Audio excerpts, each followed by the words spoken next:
Hi, this is Hildebrandt. I've been a professional artist for 62 years. I've done a lot of artwork in that time, and I'm still just trying to get it right.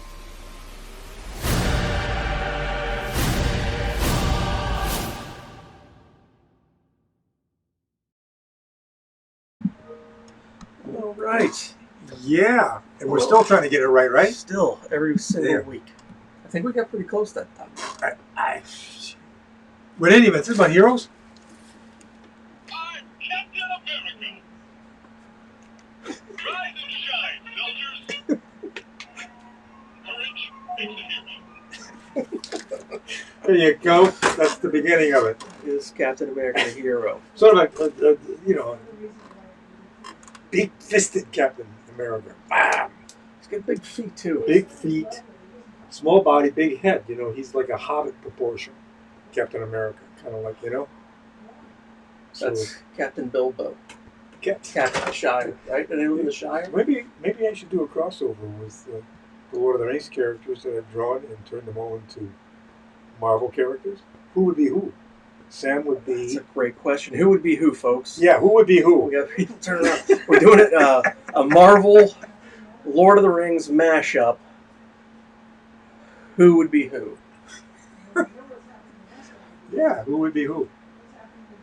Your mind says to go over all kinds of juxtapositions. Yeah, so Aragorn would be maybe Captain America, right? Yeah, he'd be Captain America, the Ranger, the hero, the king of Middle Earth. And then Gandalf would be... Come on, folks. Who would Gandalf be in the Lord of the Rings?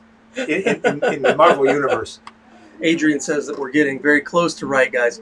And you know what? We're triply getting closer to being right because we can actually see the comments today. Keith did a fantastic job. I can actually read it from here. That's how good it is. Big bold letters. Actually, for the old guy. Yeah. So who would Gandalf be in the Marvel Universe? Oh God, who would he be? These are the eternal questions. Would he be? Well, okay, so are you going to go wizard and he's like a Doctor Strange? Or is he more of like Professor X?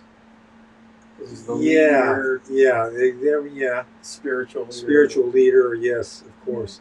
Well, yeah. It's fun to think about. I'm going to dwell on that. Yeah. I think I'll just do a slide rule type thing. You know what I mean? Just let the words go by, the way they used to. At least Steve Allen said that's the way they name rock and roll songs. You just put a word here, you put a word there, and you slide them together. Oh, that looks good. That combination.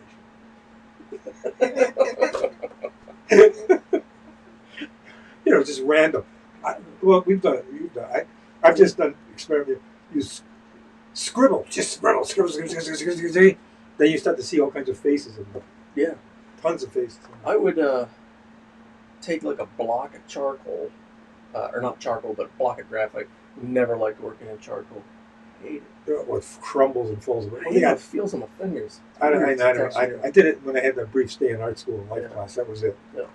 So I take a block of charcoal. Say it again. Block of graphite. Tone the whole page, and then start. Looking for stuff in there. And then or with wood grain. So how do you make a hero? It's fun. What the hell? I do. No, I still do. I'll still look at tile. We have tile all over the place with textures, and you know what I mean. And I'll look and I'll see it, and then I'll go and I'll see the faces, and I'll draw. I'll get paper and I'll draw all the faces I see. Faces and a lot of goblins. Tons of goblins. Goblins show up a lot. Yeah, they do. And it's a fun thing. This is a kind of a side thing to do, sort of. Because you're designing a character, you're conscious about it, right? Yeah. So you what personality traits, what is he, she, it to start off with. But if you're just doing that random scribbling thing, stuff will emerge that you wouldn't consciously do yourself. Yeah, I snapped a picture of a closet door, right? Because I saw, I was like, that looks like something in there. And then went from that and started drawing over top of it and turned it into a full illustration. Yeah. So I'll have to show it to you. That's cool. What are we going to talk about? We're talking about what? Heroes or what is a hero? What makes a hero? Hero or superhero? What makes a hero? No, we left it at hero rather than superhero, because obviously superhero insinuates powers beyond. Right. Well, Which yes. one we can you can talk about whatever you want. Oh, Superheroes, heroes. What makes a hero? hell. My dad was a hero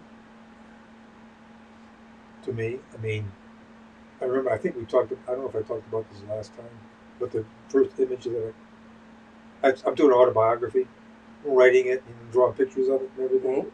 And I drew the first. I went back to the earliest memory that I have. Yeah, we did talk about that. We talked about that, where the creature Yes. was in the room, and then my dad stepped in, and right off, I must have been what, a year old, I don't know, 2 years old or something. And there he was, all bathed in his dark room, baby having a vision of whatever, it's frightening. And my dad, crying. My dad steps in, and all the room was dark and gray blues because it was, very early morning. He's getting ready to go to work, and he steps in, and he's shaving cream on his face. I still remember that so vividly. It was half shaved, and he always wore, suspenders, and he had a white shirt and his tie on, and he had this big smiling face. I still remember that. Yeah. And all this gold light from the outside, from the hall, just kind of flooded into. So in my mind, that's always, and he kind of looked like Clark Kent to me. He had this dark hair with curl and glasses, and anyway, he was always a hero to me. He was a really good man in many respects, all respects. I think that's probably pretty common, for kids to look up to their parents, dad, mom, or whatever, as being a hero, a life model. And I think I said this last week. I don't remember. You kick yourself as you get older, like me. 82 for God's sake. That I never told my parents, my father, and my mother, who was also a hero, that how much they meant to me, mean to me as time, as time goes by. They mean more to you, in my memory. Anyway, whatever. We talked about it before, but you regret it, but perhaps they knew. I hope so. So, folks, first responder. Also, wait a minute. Jean here, my very significant, more than significant other. We've worked together. We've known each other since 1979. She's a hero. I mean, the way that she went through her cancer, and I mean, that's just one aspect of her heroism. But she was like amazing inspiration to many people in the hospital as she went through it, and never, ever, ever, and still doesn't, even though there's an aftermath to chemo, whine or complain. In fact, she's always giving to other people, always aiding and helping other people. So, I mean, she is way up on that list as far as I'm concerned, as far as a hero. So, it's all personal stuff. I agree. All right. So, anyway, you were going to... Yeah, well, Adrian's chiming in. First responders are often heroes. Often. Just doing their jobs. Often, yes. Yeah, absolutely. No two ways about it. As we said before, those who run into the fire rather than running out of the fire. Yeah. Now, we could sit here all day and praise the everyday hero, right? But I mean, we're in a comic kind of panel. Well, here we are. We got another comic painting behind us. We're in a comic book panel. So, asking everybody who's tuning in or watching, if you guys want to chime in with your comments, like what characteristics or traits, do you guys look for in your heroes? Or when you were growing up, if you got into comic books, if you read comic books at all, or books in general, or movies, I guess, whatever. What kind of heroes were you drawn to? Were you attracted to? You mentioned last week, Greg, that your favorite, hero growing up was Captain America. From the Marvel Universe. From the Marvel Universe. Right. Now, okay, so could include Marvel. In general, who's your favorite comic superhero? Yeah, sure. Well, the first and biggest was always Superman. Because I mean, he was the guy. I mean, I was in school in the 1940s, and Superman was on the radio. And strangely, they always put it right. You got to run home from school to turn it on the radio, and it was like a 15-minute show. Bud Collyer did the voice. I remember that voice, and he would be the talking in the Clark Kent voice, and something would go on, and he would say, "This is a job for Superman," and his voice would drop, and and he was like, to me, he became real. He was a real person. He was, I mean, mainly because of the radio show. Obviously, then there was the comic strip Yep. that I was aware of, and then the books. But yeah, he was always the main man for me. Second would be Batman. Third, Wonder Woman. They were working that direction, and Captain America for me. Oh, As Captain America fourth. Yeah, in that mixture. You know what I'm saying? So, what is it about Superman that puts Superman above Batman? I think it's mainly because when I was aware of him as a small kid. That was the first impact of that kind of a figure that could do all these incredible. God, he could fly, for God's sakes. And you're a kid. I remember you. I know. I always used to have flying dreams. Yeah, me too. Right? I mean, you have them. I think when you're young, and then they dissipate. I haven't had still one. have them. Do you really? Yeah. Incredible. I haven't had one of those for years, and they're so real. I could fly like they do in the Matrix, where I could lift off and go. Really? Yeah. For me, I've been able to levitate too. It's pretty cool. That I can. What I remember is this: I'd be standing up and I jump intending, and I would jump with all the intention to get up and stay up, and I would get up and stay up longer and fall down, and finally I was up, and then I'd fly out of the window. I'd fly over the city in Detroit. Okay. It was like that. And so when you flew though, you were able to just glide around at will. Angela, my wife, when she has flying dreams, she has to flap her arms very fast in her flying dreams so she could stay up. Well, there's Superman, my God. And not only that, he's, being an artist and starting to be aware, drawing in color. He was dressed in the primary colors, red, yellow, and blue. Uh-huh. Boom! Primary colors. From all the colors in the spectrum that we know of, those are the colors right there, the prime colors. Those three. So that was there, I think. I used to make a lot of Superman costumes, and I would always ask Santa each year for a bunch of spool or whatever it came like of red cloth and blue cloth, so that I could make a costume out of it. Because Tim and I would try all kinds of ways to color cloths. My dad would bring home these dust cloths, which were unbleached. They were bleached muslin. Okay. That they used in the office, literally. They was just dust things, and he would bring these box loads of that cloth, and we would color it with watercolor to try to get. Anyway, whatever. That's a whole. But I digress. Yeah. Now, for me with Superman, On top, he was the ultimate good guy. You know what I'm saying? He was like all about justice and all that business. Yes. Truth. Okay. Like whatever. Virtue. Virtue. Yes. Virtuous. Yes. Now, I've come to like Superman more now than I did maybe when I was younger, getting into comics. Because things, I don't know, maybe the stories just weren't that good when I was getting into comics with Superman. Things kind of seemed a little too easy, because he's so... I never thought that deeply. Invincible. Yeah. He's completely invincible, that became a storytelling problem for sure. Yeah, then you have to invent kryptonite. That came on the radio, I believe. That's where they invented kryptonite. Oh, yeah? The debilitating power, because they had you got a daily show, and then the up and away came from the radio, because that had to show you now he's taken off. He's taken off to that plane, up to that plane, up and away, whoosh. You hear the whoosh. Okay. I think I actually began to appreciate the character more with the show Smallville. I doubt you've. I've never seen that. Yeah. It was taken on like a teenage Clark Kent, so it showed the issues of him, struggling as a teenager, learning about his powers and blah blah blah. Yep. but so I cared more about him then. But before, yeah, too strong. Lupin says we would tie our coats to the neck, hold the bottom, and try to catch the wind. It worked now. With consequences. Yeah. Yeah, my cousins and I used to do that with umbrellas. I did that with umbrella. Yeah. It was a Jiminy Cricket, I think, with the umbrella. You know, until you can float down. You know.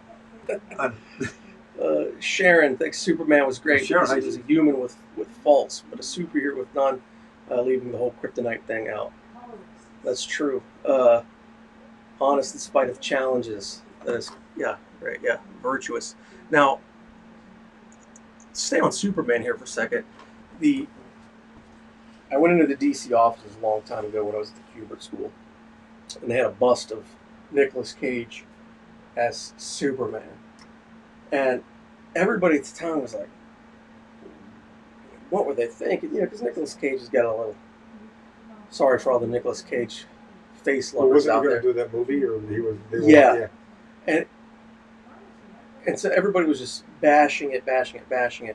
But they made a documentary recently about what they wanted to do with that film. Yeah. And... That's an interesting film. Did you see it? Yeah, I've seen it. Oh, my... Yeah, I was like... The Superman That Never Was, or what the hell was it? Yeah, I was like, man, they should have made that movie where,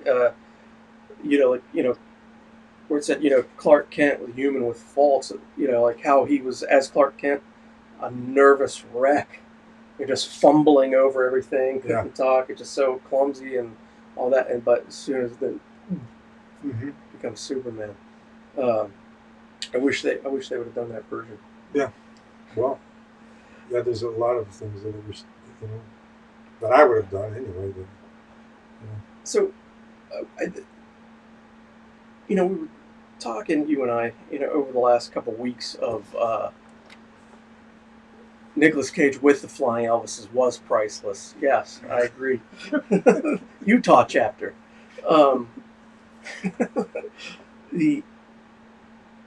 That cracked me up. Now I lost my train of thought. Oh, we've been talking about the hero's journey and again with the first responders and all that, the everyman stepping up and facing down their fears, using their courage, things like that, going on a quest, whatever, a heroic role. Now I wanted to ask you, what do you think about the characters that have become extremely popular over the last 10, 20 years? The rise of the anti-hero, right? The Deadpools, the Punishers, the Wolverine for... Yeah, it's like, that's interesting. Gene is a huge Deadpool fan, the movies. Again, I'm stupid about this stuff. You know what I'm saying? I'm kind of ignorant. So, well, you don't have to think about specifically in character, but so I'll approach the question this way. We've seen the development. Now, again, I love the Deadpool movies too. Mm-hmm. They're funny comedies, right? Yeah, they're hysterical. I loved the Netflix Punisher show. Yeah, I did too. But if someone actually started doing that in real life, we have a major problem. We got a major problem. Problem. But that's the distinction when watching fantasy. We have to be able to distinguish between reality and fantasy. And I think us artists who do this and writers that do this know the difference. So elevating the position of a character that has moral ambiguity. Mm-hmm. Like, what do you? But how do you do that? If you were to do a story with your character has, again, moral ambiguity. That's the phrase that came to me yesterday about doing my yeah. That's good. Do you address it in that story, or do you just let it be like they do, with Deadpool? Yeah, I don't know. I mean, I haven't gotten there yet, and it's like this is kind of like I'm in white space right now in terms of my thinking about it. You've obviously thought a lot more about it than I have. Yeah, surprised you. And to me, it's still a level of I like to do things for the way they look, compositionally. Well, you do things for the way they look. Yeah. But what about the way you ingest things? Yeah. I don't. First of all, it's all fantasy, so I don't take it that seriously. In terms of this is not real. I know what it is, and I'm all for it. I mean, as far as creating individualism and new thinking and alternate thinking, because I'm not a believer that is the Wortham book on seduction of the innocents that comics are causing juvenile delinquency. I don't believe that in one bit. No more than what they did. Rock and roll was causing juvenile delinquency when it first started, and what games then finally caused problems. And I don't agree with any of that crap. So I'm not like hesitant about violence on the screen or in the comic book. I mean, it's part of human nature. You don't have up without down. You don't have left without right, or right without left. You don't have hot without cold, or cold without hot. You don't have good without evil, or evil without good. So you need all that stuff, or else the universe I would think, that we inhabit would cease to exist. I would think. And besides, it's the yin and the yang. It's the unity of opposites that this is all about also. In other words, Daredevil needs Punisher, needs Kingpin. Kingpin needs character to define who each one of them is. You don't have one without the other. Is that real or true, or am I just inventing that or bullshitting? Well, first of all, any of this fantasy realm of comics, good guys and bad guys. Yeah. Then it becomes, well, what do you consider a good guy? Which is what the question is here. Yeah. And where do you go with that? And it's all right for a good guy to swear and talk dirty. You know what I'm saying? Well, big deal. Sticks and stones will break my bones, but words will never hurt me. That's an old phrase. Yep. I mean, words can hurt people for sure. I'm not denying that one bit. But a word's not going to bust your nose. Right. I mean, it's all, especially what's the tone of it, what's the intent of it by the writer and the artist and the filmmaker, what's your intention, Are you trying to rabble-rouse? Are you really trying to cause problems? Or are you just making an entertaining film here? Trying to define something unusual or different or alternate or what the hell ever, you know what I'm saying? I don't know if any of that means anything what I just said. I mean, Yeah. There's nothing. Doesn't mean shit, man. All right. So we love it. Wait a minute. Who's Dexter? Okay. Yes, that's Dexter. We love him, but we really shouldn't. So for Greg and the other people that may have not watched the show, Dexter. It's from based on a book series, Dexter. This guy is a serial killer, right? Now, he grew up with a police officer father who rescued him, right? So he's an adopted son. He saw the signs and the propensity, sorry if I mispronounced that, propensity of serial killer-like tendencies in the kid as he was small. So the way he raised him was to live by a moral code. Now you can fulfill these dark desires, and I don't know if in the show he calls it his dark passenger or not, but I know he does in the books, his dark passenger. He's like, you can fulfill the desires of that dark passenger, but it can only be someone who has escaped justice, right? Or yeah, I got that. So you watch the show and you find you're rooting for a serial killer. Yeah. No, I can get that. Yeah, I can totally get that. And yeah, like when I first watched the show, I was watching it by myself, and I had a real dilemma. I was like, I don't know that I should be enjoying it as much as I am, and I don't know if I should tell anybody that I enjoy this show until I heard someone else say, "Oh my God, I'm watching Dexter. It's amazing." Like, oh yeah, me too. And then we get into that kind of conversation. Now, the actor delivers a lot of charm into the character, which I don't know that. You know what? I was going to say a statement that would have been totally dumb and completely false, so I'm going to shut myself up right there. Well, here, look at for me, going back to hero villain. Yeah. for me, a really ambiguous figure. He's not ambiguous for me, but he's ambiguous for a lot of people. And presented as a villain in the 1954 Walt Disney movie 20,000 Leagues Under the Sea, Captain Nemo. Now, for me, I saw that film when I was 16. I saw it when it first came out. My brother and I, and we went nuts for it. We went crazy for it. It still is a masterpiece in my mind. I watch it once a year. Production values are incredible, and it's all optical. There's no computer involved in this. It's all matte paintings and miniatures and special effects. But James Mason portrayal of that character in the script, the film was directed by Richard Fleischer, son of Max Fleischer. Nemo was pitched as the villain in the film, while Ned Land, the Kirk Douglas character, was pitched as the hero. Ned Land is in the film. Everybody's seen it. He's dressed in red, white, and blue. He's got the white and red striped shirt. He's got the blue pants. He's got the blonde hair. He's got the blue eyes. He's the all-American boy, and he's a likable figure, carousing. Women you see is in the beginning of the film with him holding a couple of babes, and then he's the one that's portrayed as the hero. Nemo is ramming munition ships of the hated nation, never referred to as to what nation that was in the film or in Jules Verne's original 20,000 Leagues Under the Sea. But here he is ramming these ships loaded with munitions, and they're a slave nation, they're a slave state. The hated nation murdered his wife and son. Nemo's out there, rammed their ships and destroyed them. And some of the speeches in that film, take a look at it if you're interested.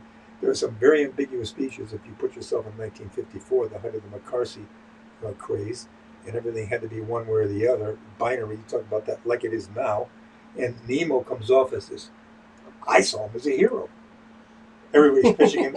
A friend of mine a couple of years ago, who never saw the film, but he showed me, he said, well, he's a terrorist. So, you know what I mean? Yeah. To me, he was what they call a militant pacifist. That's an ambiguity there. He was killing because he hated war and wanted to bring an end to it. He hated what the hated nation was doing. Yep. And in any event, so it depends on whose flag you're under. Basically, there you go. One person's hero is the other person's terrorist. That's kind of like the way of the world, isn't it? It is. There are people that are more universally considered terrorists. Yeah. But even they think they're the good guys. They're the good guys. They're not acting. They're not walking around thinking they're the bad guys. Nope. So and they'll do anything they feel justified in doing any action that no matter who and how many people are killed. Yeah. Because they're right. I've got a question. So Sam Reeves has a question. It says, concerning theme, writers warn against getting upon a soapbox or preaching to the audience. How can a visual artist avoid this? Or more specifically, what can an artist use to balance out a heavy-handed theme? Well, I don't really think that it's wrong to get on a soapbox and preach. Preach away, baby. It does. How well do you do it? Is what it comes down to. How well done is it? Yeah. I've been working on a graphic novel for 20 years, and it contains much of what I love, much of what I despise, and I don't hesitate in it. I don't really give a shit. I'll say everything in there that I want to say. I don't know if it'll be published, maybe someday, and I don't care. Somebody's going to read it and say, "Oh, you're on a soapbox and you're preaching." Okay, don't flip by if you don't want to read it. Flip on, keep on walking. Don't read it. What am I going to say about that? I don't know if you have to. It's like how well is it made? Yeah. Well, one way to avoid it is to disguise it. War of the Worlds. We were talking about that. All sci-fi movies are very apocalyptic, end of the world. Movies that are they're totally a reflection of the governments of that time. Well, I mean, when Wells wrote polemics, I mean, that's what he was writing, political statements, right? Sociological, disguised as science fiction. I mean, Rod Serling's Twilight Zone was loaded with, it's like you're saying, Star Trek, the early Star Trek films, TV shows. You're sending messages about prejudice and hate and looksism, and all kinds of issues. only in the container of sci-fi and fantasy and fantastic creatures and makeups and special effects and all that kind of business. Yeah, War of the Worlds was his H.G. Wells' original statement was against the way that Brits were treating New Guinea Islanders, as non-humans, which and the Martians came in, and all they Brits were to the Martians was food.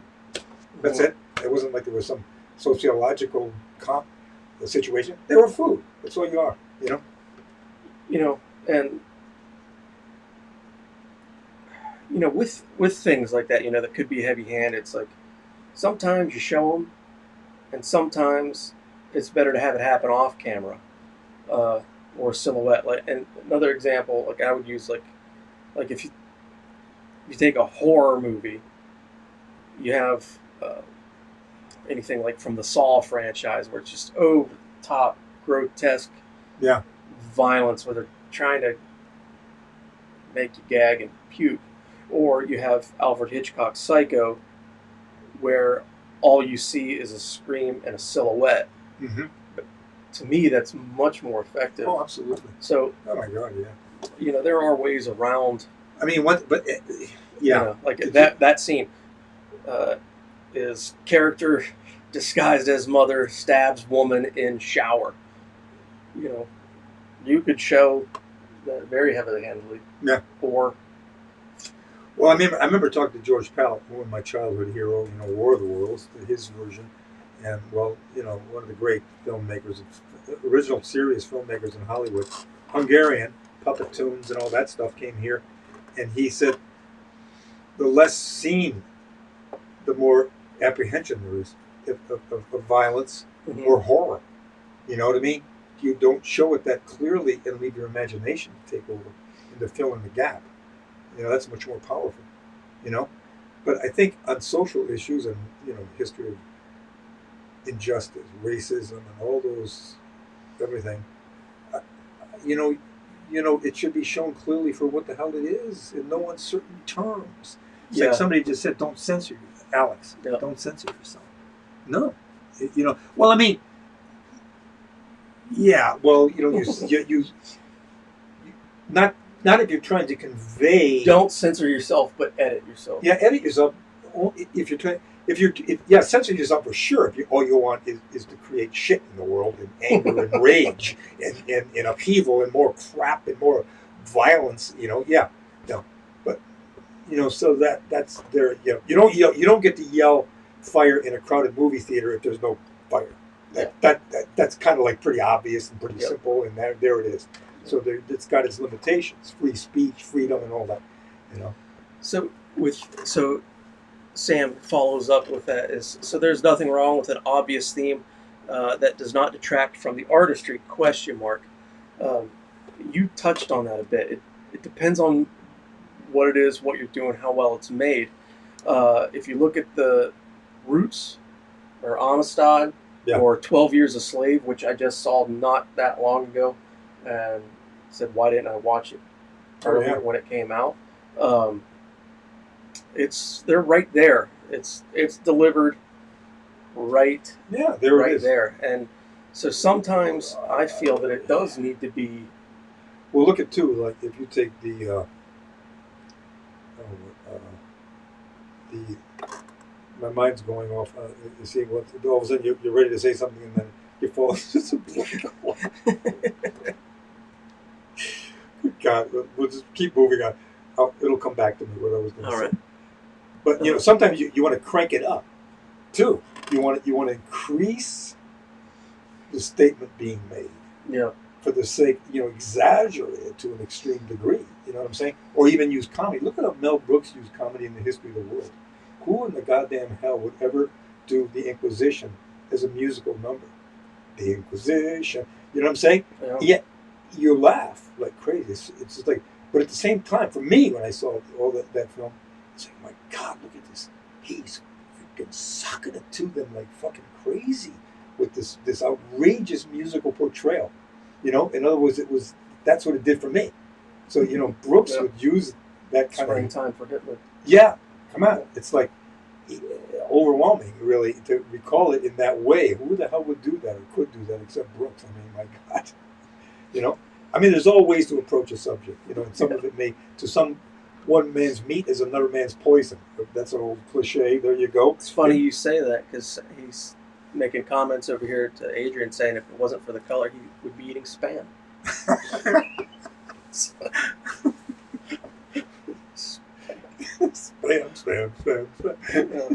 You can't let the smell Spam. Where the hell were we? But superheroes, Marvel. One of the things that I thought about when I was doing the Marvel masterpieces was like that, or one of the main things I thought of was like, Gene, you have to research these characters for me because I didn't know that much about them. You know, it's like you mentioned Deadpool. Yeah. I painted that. I never heard of the guy. I said, who the hell is this? You know, and so it became, Gene would check on them. She was getting all the books from Marvel and reading every one of them. They would send every monthly pile of books to her, and she would read through them all and inform me as to all these characters. You know, I knew their names, I heard of them, but I wasn't like involved. You know what I'm saying? Yeah. And I don't know why that was just a little segue there, but just kind of like returning to the Marvel Masterpieces book. You know. Now, to kind of, I want to touch back on what he was saying in one other question. You know, with the complex or an in-your-face subject. Again, going with like the Punisher TV show. That was a pretty in-your-face show. So was Daredevil. Incredible. Yeah. Fantastically well done. But I think, you know, if you have that in-your-face theme, you have to have notes to it, right? Mm-hmm. You gotta, you know, I mean, if we're talking about a single illustration, that's one thing. Mm-hmm. But if you're talking about a comic book or a movie or thing like that, you got to have the high points and the low points, and you also have to have a subtext in there that once the noise of what you're yelling about becomes noise, you could find that deeper reason. Right, exactly. They did that very well with that show. Yeah. The writers, everyone involved. I mean, it's the first time ever for me that the Punisher became a human, somebody I could really sympathize and relate to. Yep. And, you know, not that I'm saying that I was any Punisher expert. I'm not. You know what I'm saying? But this really, really went beyond. You know, it's like in a sense, it's more than this caricature. It's not a caricature. It becomes very, very real. He became very, very real possibility. You know, well, that whole, all this too. The way they treated this whole show, to me, and it's terrible that it got canceled. You know, it was one of my favorite Marvel things ever. You know, Daredevil. I agree. And D'Onofrio's.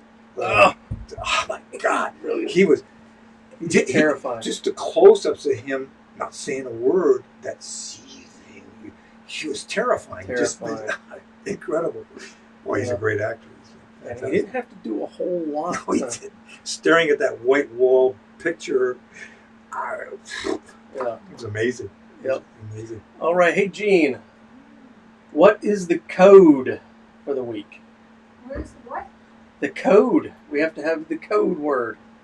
Oh, a code word. Oh. It's like Pee-wee's Playhouse, the magic word. Ah! Just Art 10? Art 10. Okay, folks. Art 10. A-R-T. I see 10. Adrian's talking about the life of Brian. Hang on. Oh, yeah, I'm sorry. We're doing business now. Oh, yeah, you're doing business. Art 10. Again, that is 10% off merch and art, except for Tolkien, folks.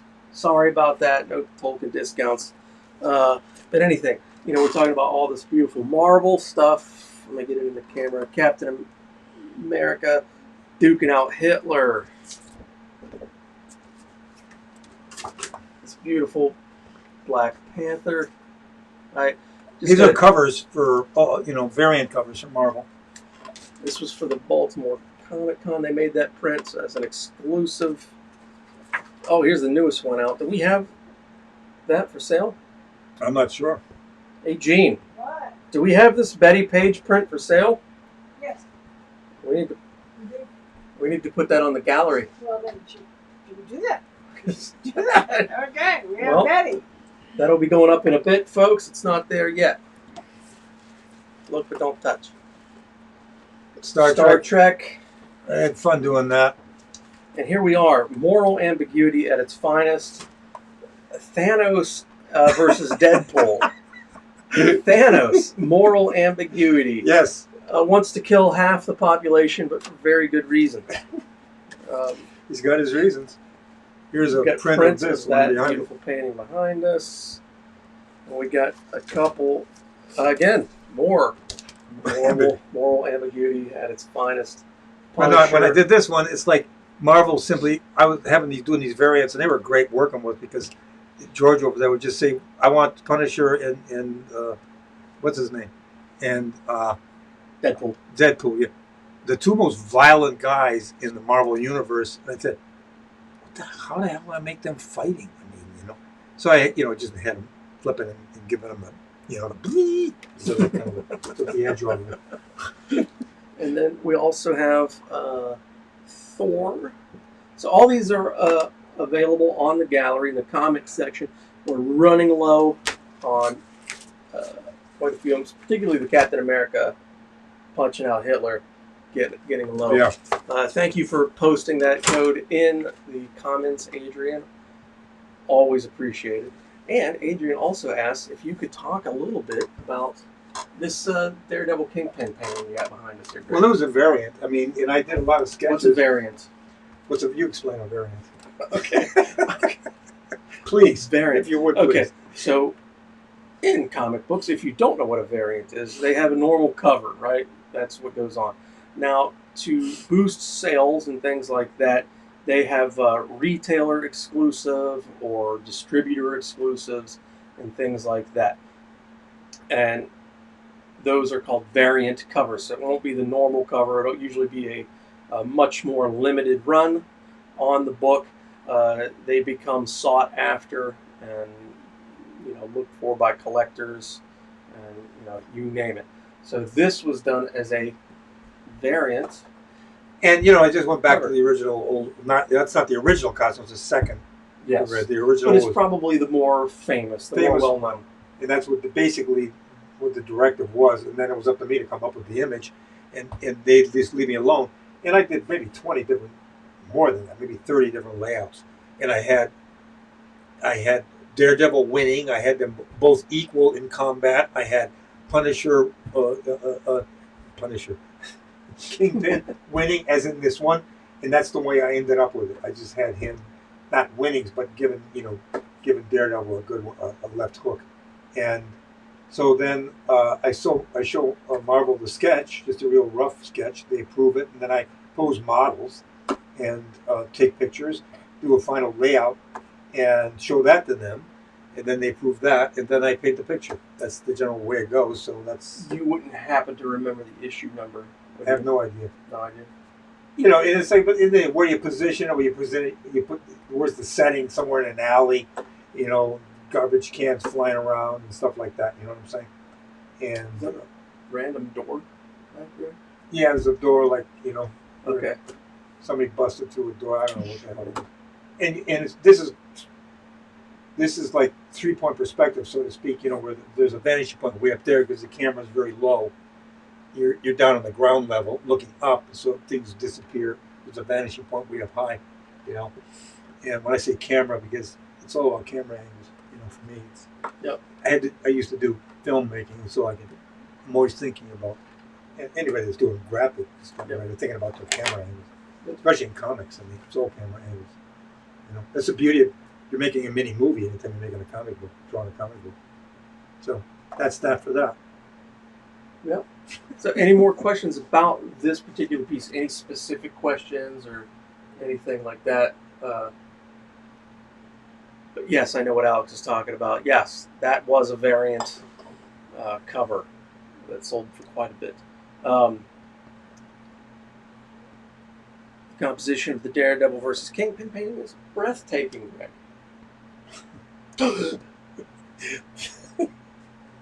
Thank you. I like that. It's breathtaking. what the hell? Anyway, heroes, schmeros. What are we Heroes talking and about? schmeros. Where were we? Business. We were doing business. You were doing business. Okay, I was, so I was again, talking, one yeah, more time, Art 10, and that'll be good through the weekend. And so anybody that's watching this later, it will go through the weekend and it'll end on Monday. All right, Monday. So Art end on Monday evening. Gene says. Okay, Monday evening. That's Eastern Standard Time. So for our Australian friends, it'll end on your Tuesday in the evening. All right. So, those guys are heroes. Here's my favorite, one of my favorite pictures here. Are they heroes? Or are they just stupid? I have no idea what this picture. Somebody sent this and so I don't know what it is. I like it. You have no idea what it's about, what those helmets are. Look at this here. Here's Gene posing for me. In the past is a warrior okay, so that hero. might be the answer. What makes a good hero, or what makes a hero is a good costume. A good costume definitely makes a good comic hero. Anyway, Yes. and you know that's the key. That's the thing that grabs you as a kid. Yeah. I mean, who the hell dresses like that? You know, wasn't that crazy though when they Schuster and Siegel were pitching Superman? Who the hell was it over at Donenfeld? Was it? Not a clue, man. You could say Who's whatever. who's interested in a guy with the blue, coveralls on? Whatever. I don't know. I think Apparently, a lot of people. Well, I mean, it was always looked at as by many people as a stupid kid thing. Basically, in my day, Yeah. comics became this ridiculous. I got them preached against them, in school. I went to parochial school. It's a whole other story. In the 1940s in Detroit, and the nuns went nuts about this stuff. They were crazy. They condemned comic books like crazy. And I think more than anything, Superman, because Superman was made out to be a messianic figure. And of course, in that particular religion, Jesus Christ was a messianic figure. I think there was a lot of conflict with official Catholicdom insofar as these superhero figures, because they were kind of a religion replacement, a Christ replacement. I think they had that fear or anxiety about it. And that got that preached at me. And of course, I mean, I could make the distinction. I don't know why they couldn't. Just say that's that and that's that. And besides, he's a good guy and he's standing for good. So, praise that. That's the blah, blah, blah, blah, But both works of fiction. This is a work of fiction. You can see it in block letters in the front of the book. You know what I'm saying? Yes. Yeah. And other stuff is works of fiction also, possibly. We don't know. We don't know. None of us know. We don't know shit from Shinola. And anybody who claims that we do about these kinds of subjects is a liar or they're nuts. In my opinion. That's in my stupid. Is that a soapbox or is that a song? It's kind of a soapbox. That's kind of a soapbox. No, but I don't want to put anything down. It's like, but they did. They assaulted that stuff, and it was made belittled, demeaned, and then gradually. But I mean, I knew Joe Simon. I was friends with Joe Simon, co-creator along with Jack Kirby of Captain America, and I loved Joe, and I knew him for the last 14 years of his life. And and when he created Cap, it was like, we have the villain already. He said, Hitler. Yeah. I'm creating the guy to fight him. And so that's what it was all about to me, is Captain America was that, and all of them were that. They were fighting monsters, whatever they happened to be, criminal monsters or Nazis, and that was it for me, and they were all good as far as Did that military comics predate Captain America, like Sergeant Rock or anything like that? I don't know. Don't think so. Somebody's going to know. They're going to. If anybody Well, watching answer. knows, if No. military comics predated Captain America. I mean, I'm no historian, so I don't, I have a superficial I have no knowledge. idea. I have no idea if there was a But first one. to me, those guys were, and Wonder Women, she was the first. But no, the Girl Commandos was a issue I was unaware of. In the 40s, there were a group of women fighters. They were, kind of like the Blackhawks. They were a group of international people fighting the Nazis. And they were women. They were out there in the front lines fighting. Girl Commandos. Look it up. It was written and drawn by women. You know, from what I understand, it was really cool. No, but that, you know, we're talking about the being demeaned as kids stuff. I think that was more in America, in the United States, than Europe. For sure. Oh, sequential art was always seen as a high art form, you know, in Yeah. Europe. Yeah, I'm not sure about superheroes though. You know, that still may have. I'm not sure. You know, but it's like that wasn't until relatively recently that we had the superhero craze. Look at how they treated it on TV with the Adam West things. They were Yeah. afraid to take it seriously, so they made these dumpy, goofy things, which I did not like in the least. It was insulting to me. I was insulted by it. That you're going to take this and do that with it? You know, it's like, give me a break. And so they didn't know, but comics got that way. Superheroes got that way through the 50s. They didn't know how to handle them. They were sort of making jokes and you know what I mean? There wasn't a certainty of how to handle these guys. You know, and well, the weird irony of that, to me, is that then in the fine art world, you know, Lichtenstein or Lichtenstein, however you say his name, Oh, that's so ripping that's off thief. comic book panels, and then everybody praising it as high art. Yeah, The actual artist doing the actual work is kid stuff, but if you blow it up, it's tell a high story, art. invent it, make it look avant-garde, and you're progressive, and you're you know, and all that crap. And he would never recognize the sources either, because I have a friend who tried to get him personally when he was alive to give credit to the swipes, to the sources he swiped it Yeah. from, and then to the Guggenheim itself, who owns, I think, his stuff. They won't do it. No, well, because if they admit to it, then they're admitting to copyright infringement. Copyright infringement, thievery, and giving him all the credit. That's what got me. It really pissed me off. So how many of these comic book guys, the originators, died in poverty? Yep. And this thief goes and makes millions of dollars, becomes globally famous. Yep. You know? Yep. It's Says it's ironic you're talking about comic books on Facebook today. A literature professor and Sam were talking about how some students can't visualize images when they read. Comic books help bridge that gap. well, that's. I mean, I grew up at a time frame. Part of what the nuns used to preach about against was that the fact that they were visual got them infuriated. That was for stupid people. Pictures were for stupid people. Words are for higher intellect. So that you have to read the book. That's where everything is at. Now, there's a whole mixed conversation about that. Like a lot of authors, J.R. Tolkien didn't like illustration. Yeah, and I get his argument. He didn't want an illustrator pinning down the image. Yeah. He wanted the reader to have it in his own mind as to what the thing looked like, as opposed to other authors like Robert Louis Stevenson loved illustration. He admired illustration, would in fact write scenes to build up to an apex image that an illustrator could paint. You know? Yeah. But yeah, pictures were always the demeaning that someone was not intellectual, visual. So the world that we live in and inhabit, because it's all visual, is not intellectual. The way that tree looks is not. Words written about that tree are the thing that we should play.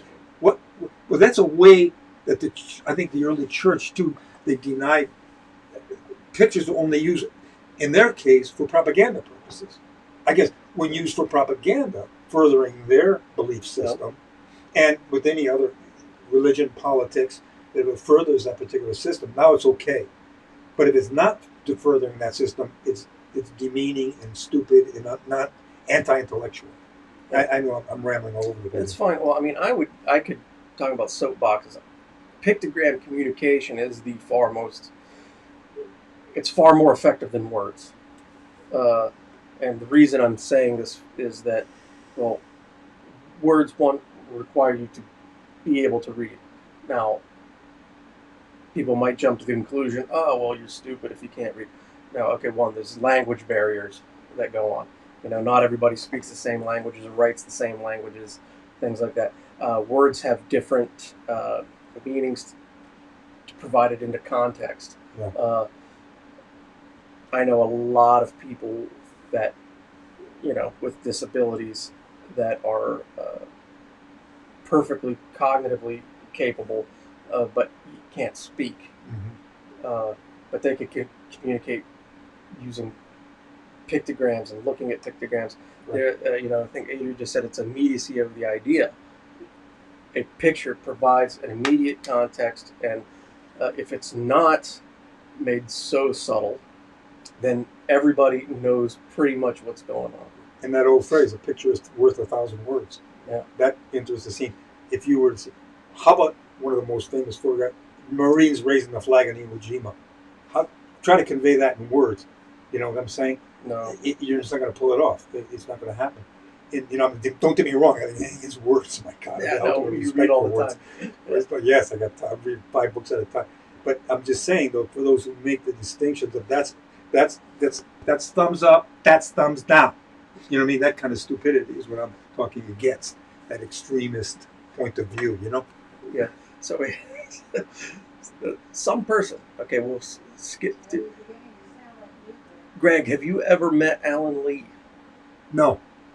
You know. Yeah, Lord of the Rings. Yeah, of course I do. Love Alan's work. Yeah, he's incredible. He's fantastic. Yeah, no, he was amazing. Yeah, but yeah, no pictures. Yeah, I grew up with that thing where pictures they would demean picture magazines like Life. You know what I'm saying?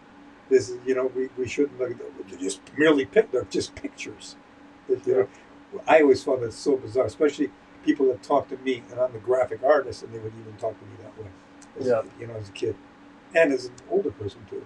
I'm gonna just kind of segue in that with the words. When I was in class one time, we were talking about like script writers and the different artists appreciating different styles of script writing, and they were making the case for the least words possible, giving the artist the most freedom you could have, right? Mm-hmm. Like if the writer just says it's this, and then the artist can go crazy, and then the counterpoint to that, they're talking about like Alan Moore, who was very wordy. Mm-hmm. He's like a writer. Yeah. It's like, he writes so much that the artist has no room to interpret. But I found when I was reading Alan Moore's scripts, it became, I could see it, right? Mm-hmm. I could picture it, I could see it moving, and then it's like, okay, well, while that's happening, I just freeze frame. Mm-hmm. Yeah. And then draw that. Yeah. I didn't feel the need to I want to make up whatever I need to make up. Right. I'm drawing what my mind's eyes. Yeah, that's a way. I'll tell you another way of one illustrator used to approach it. One of the great N.C. Wyeth, great American illustrator, would try to paint a picture between the lines.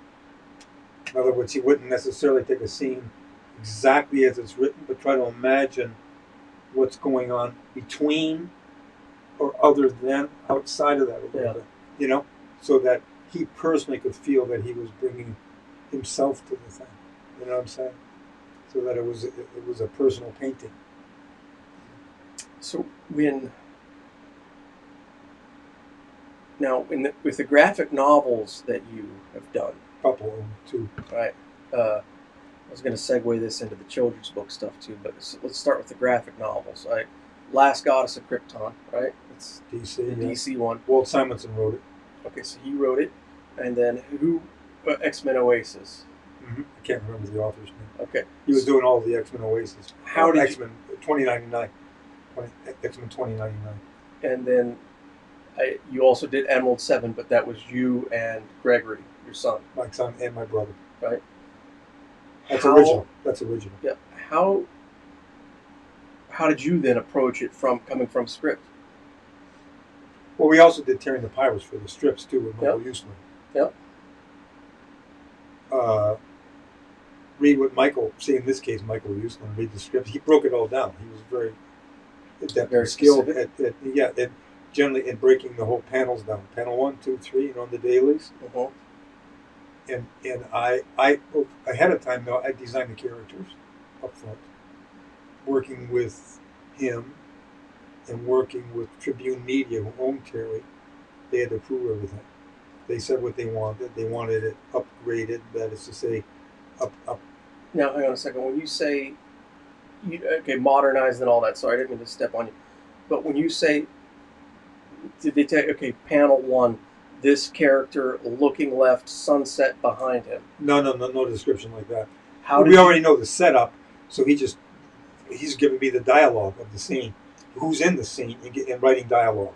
Okay, and then, so you have the dialogue. Mhm. Okay, so there's no close up, long shot, medium shot. That's all my interpretation Yours. or Tim's interpretation. Okay, And generally speaking, with that though, I laid out 90% of it. With that strip, you know, Michael's dialogue, basically.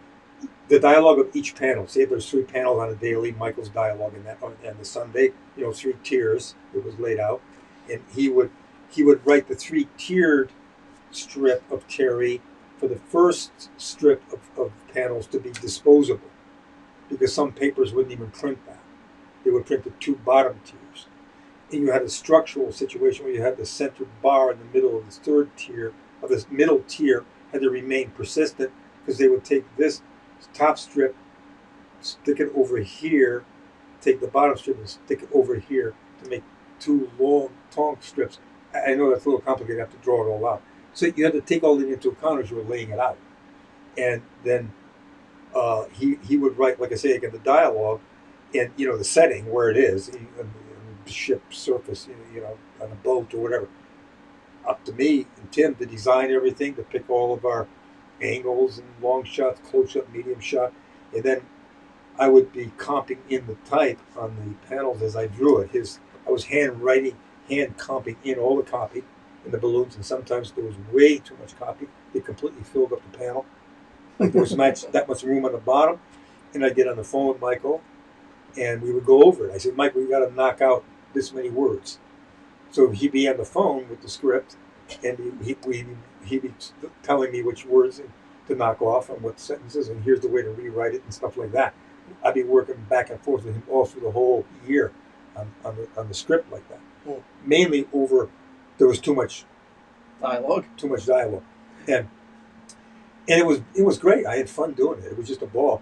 But mainly they were all visual decisions were all Tim's and mine completely. How to design everything. Tribune Media said they wanted the thing modernized, and Terry had to look more of a modern kid, than we're not doing the 1930s or 40s, and so we made him look more with a, punked him up a bit with the hair and the earring, and of course the original fans of Terry and the Pirates went nuts. Old farts my age and older, you know what I'm saying? And they were going crazy over this thing. How could you do this? It's like profaning a sacred object. And I kind of felt that way myself, because I was milking it. Not all the guys my age, which were copying a comic strip, it would be Terry and the Pirates, the original. Yeah. Now, what about like with X-Men Oasis, and now you're just going from a strip to a comic, and you're interpreting that script? Was it same way? Was it just dialogue? Yeah, same way. Some scene description, if I recall right. The settings, what it is. Up to us to design it all, though. Nobody gave you the exact design of anything. And if there were new characters that weren't in his original story that we had invented, well, I would invent the way that character looked, and invent the costume for them and all kinds of stuff like that, And so you actually then, with that being said, you have character creation credits. Yeah. Well, I think most of artists that work in the medium do, don't they? You end up drawing it. The character's not been drawn before, and he's a new character. Yeah. And you're not given a character model sheet, which we never, we didn't get for him. It was up to me, and I just made him look the way I wanted to make him look, given what I read from the script and the way I thought he should look. And I picked model. All that stuff was all posed. I used models, and I picked the guy that I thought fit the part for the way I wanted to make the guy look, and posed him. And that's the way he ended up looking. And so, with that, Art 10, folks. Art 10. That's the code of the week, 10% off. And we're talking about that X-Men Oasis story. The only place to find that printed properly is in the Marvel art of the Brothers Hildebrandt book that we talked about last Do you have week. one here? Uh, I don't think so. I don't know. It's not around We here. don't have it. Should we have it? Probably, but we don't. Anyway, the Marvel art of the Brothers Hildebrandt is the only place to get that comic printed accurately how the brothers actually intended. And we are past 5 o'clock, sir. Here we are. We're at the end of another episode. A lot of people talking here. Yep.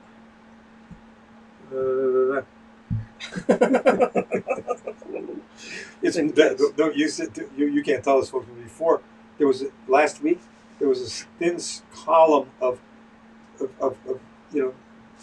Keith was trying to have to piece the words together. He's trying to. Now it's all nice and clear. That's whatever you did. So that's what they must have wondered why I was off to the side of the camera, all with my face in it. I'm going to flip through these prints again one more time. We can all hold them up. We have a collection of them, folks. Again, high quality, actually printed by Marvel. These are not run off of a home printer here. Sorry for the reflection. We got plastic on over them. But we get to do our little business. Greg, I have a question. Yes. Keep showing. I just noticed this for the first time. The outside of that shield is blue. Yep. That's the original. Even Marvel didn't notice that. They thought, look at, see the shield? That's the original circular shield that Jack and Joe drew and designed it. And when I did that, some of the people over at Marvel said, "Wait a minute, the shield's wrong." I said, "No. That's the one from the time frame." Ah.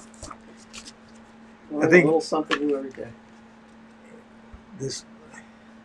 I know that the plastic is reflecting on them, but these things are a lot of fun to do. Of course, there's the Star Trek one. This was for a comic book. I enjoy doing that one. I tried to get into a Bob Peak inspiration kind of like mode.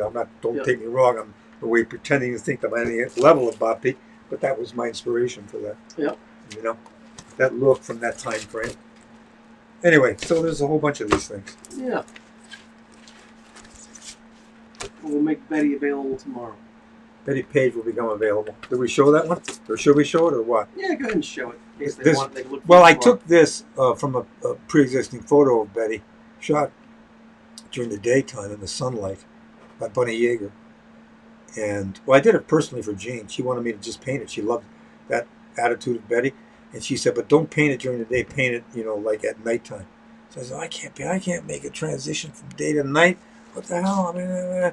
So, I usually respond in some stupid way like that. And then I did it, and And it worked.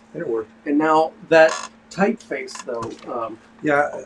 that's put on by Dynamite. Dynamite Comics. did that. Dynamite did the type. It's for a cover for one of their Betty Page comics. I don't know that it's. I know that they're doing a Kickstarter campaign. Yeah, I don't know if it's out or anything. I don't know that it's shipped. Show art again. Yeah, that's why I picked it up. Oh, I see. I got it. Oh. Show art. Watch. What should we show art? Art? What do you want to see? I know this. All right, folks. Wow, there's a wow there, and there's a thanks there. Yeah. So. Well, that's it, I guess. Right? That's it. Thanks for tuning in. Once again, if you appreciate what we do, give us a like, give us a share, drop your comments. Everybody's commenting here. That's fantastic. We really, really. I'm Captain America. And never forget that. We appreciate it. And yeah, tell your friends and take advantage of the Art 10 code. And we'll see you next time, folks. Have a good Adios. night. Bye.